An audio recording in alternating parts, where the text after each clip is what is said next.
Tourist Harders, and this is Voices in the Village. Today we have with us Jeanne Sanner. Jeanne is an actor, a director, and the dean of the Village Theater and Film Arts Academy. Jeanne, thanks for coming by and welcome to Voices in the Village. Well, thank you for having me, Bruce, and Happy New Year. Well, thank you so much.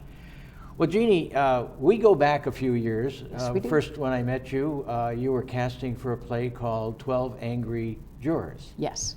Otherwise known as 12 Angry Men in the theater. And so we were able to work together and work in that play, which is a really fantastic play. And we were talking earlier, so deep in so many ways. Yes. And I know also you just recently taken on a new directing job. Yes. So I'd like you to talk a little bit about what you observed and felt about 12 Angry Jurors, which is such a complex with 12 people on the stage at all times, blah, blah, yes. blah. Yeah. And then how you're looking at your very current situation. Tell us about that. Oh, excellent.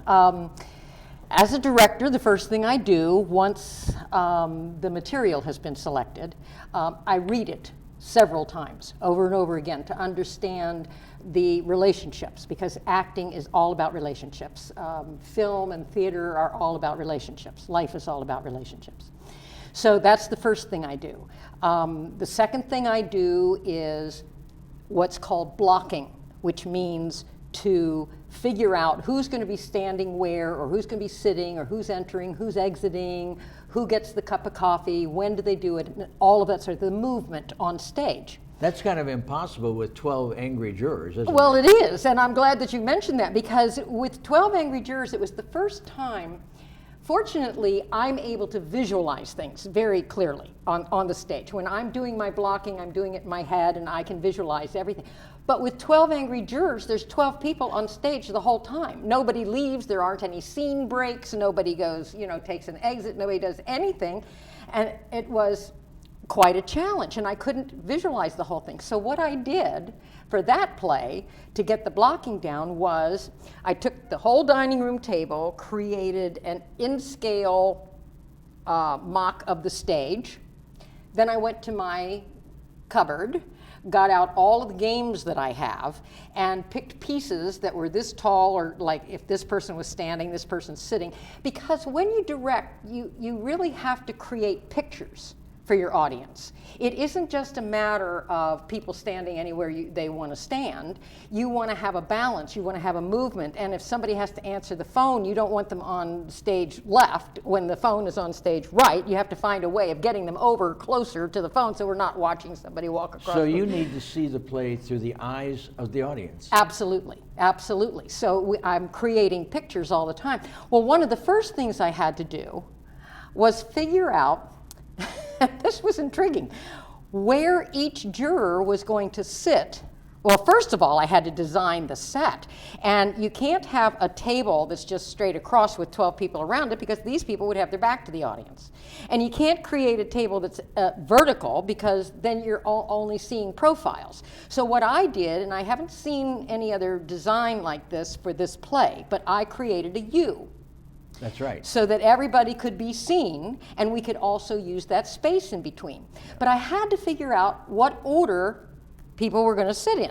So I started off with a particular pattern, and then I found out, okay, no, juror number 8 is sitting over here, and I need him over here when this particular thing happens, so I've got to, maybe I need to put one here and move around. Well, I can't tell you how many times I went through trying to figure out what order to put them in. And you have to do that in every play you do, but with 12 people, it just made it 12 times harder. Oh, much harder, particularly because there weren't any scene changes. See, when you have a scene change, you just stop, and then you can start all over with where you want to put people. Yeah. Not everybody's in the next scene that was in the past scene. That's exactly right. So that's one of the challenges. So one of the first things I do is figure out the blocking. I want to know where everybody's going and what everybody's doing, and that helps me really solidify each character. Who they are, what their relationships are, how close do I want them to the person with whom they're battling, or how close, or whatever, if they're having a love scene or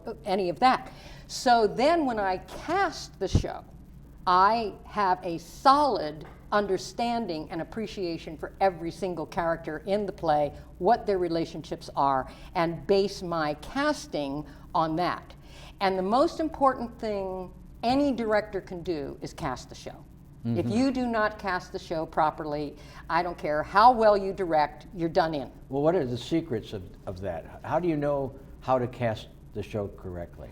Well, and that's a very good question. Now, one of the things that I avoid is trying to determine in advance who's going to do what, or what kind of person, or what do they look like. For instance, in the show that I'm directing now, the guy could be short, or the guy could be tall. Now, when you haven't actually auditioned those no, shots yet. those auditions So are coming up next still week. in your yes, head. It's still in my head. So I don't predetermine anything, because then somebody could come in and audition and just nail that audition, and they don't look anything like what I had envisioned. So I do everything I can to avoid categorizing things. Now, when I directed The Mousetrap, there is a brother and a sister in that play, and that relationship is very important.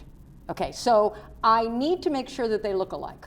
Really? Yes, or else I'm deceiving the audience. What do you mean look alike? That they look like brother and sister. Oh, they belong together. That they look like You brother couldn't and have sister. a great big tall dark-haired guy and a short little blonde girl or something Yeah, like that. I mean, really, in order to be fair to the audience, to figure out this mystery, and it isn't fair to the audience to put blocks in it. They should have the opportunity to figure it out.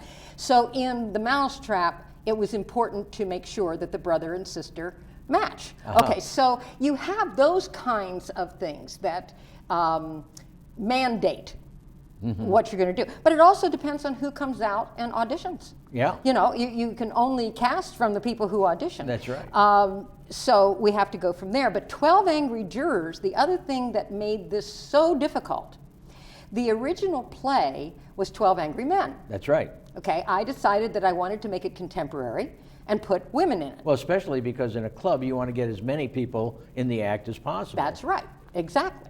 And so, and I wanted it to be contemporary for the audience. What do you mean contemporary? Meaning that in the 1950s, it was extremely rare, when that play was originally written, to have women on a jury. Well, now it's very natural for women to be on a jury. Sure. So if the audience is coming to see a trial, then the jury should represent more contemporary jurors. Right. You see what I mean? Sure. So, but in there, I had cast 4 women, and one I made a Muslim, one I made African American, one was a blonde, and one's a brunette. So I think I covered the spectrum. You did. You did. I did my best. Right. But the other thing that was difficult is there are tremendous conflicts in that play. Oh, absolutely. I could not cast a man almost physically confronting a woman. That would not be good. No, that would not be nice.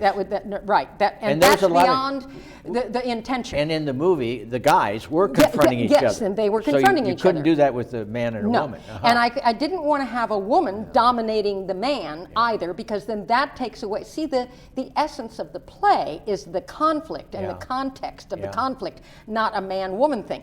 But I could have 2 women battle it out. Well, also you could have a woman going at a man, which in my case happened. Yeah, to a certain extent. Yeah. Now, it depended on which women, because there were 2 women that went at each other also. Yeah. And then there was one woman that had to come at you. Yeah. You did a beautiful job in the lead role. Your character was the catalyst of the only one in the play that decided from the beginning, well, we need to look at this more carefully. Okay? So in directing, you've got to figure out, again, it's all about relationships and what we're going to present to the community. Well, you know, that I think is a really great survey of so many of the things that you do when you're directing, and all the things you've talked about. And actually, from play to play, it's kind of the same ball game.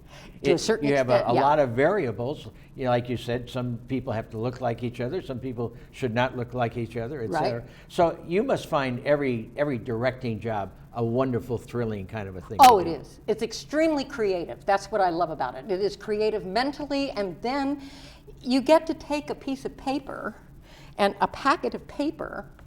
It really touches me, I'm sorry. But you then bring it to life, and it's 3-dimensional, and it's alive and it's real. It isn't stagnant on a page. It's just phenomenal. What's great about this is that this has been part one of a part two interview that we're doing, and you've been able to talk about what you do and how you do it.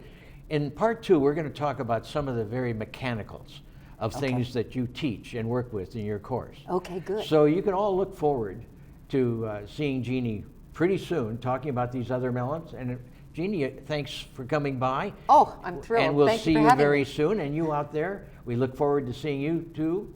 I'm Bruce Harders, and this has been Voices in the Village. Thank you.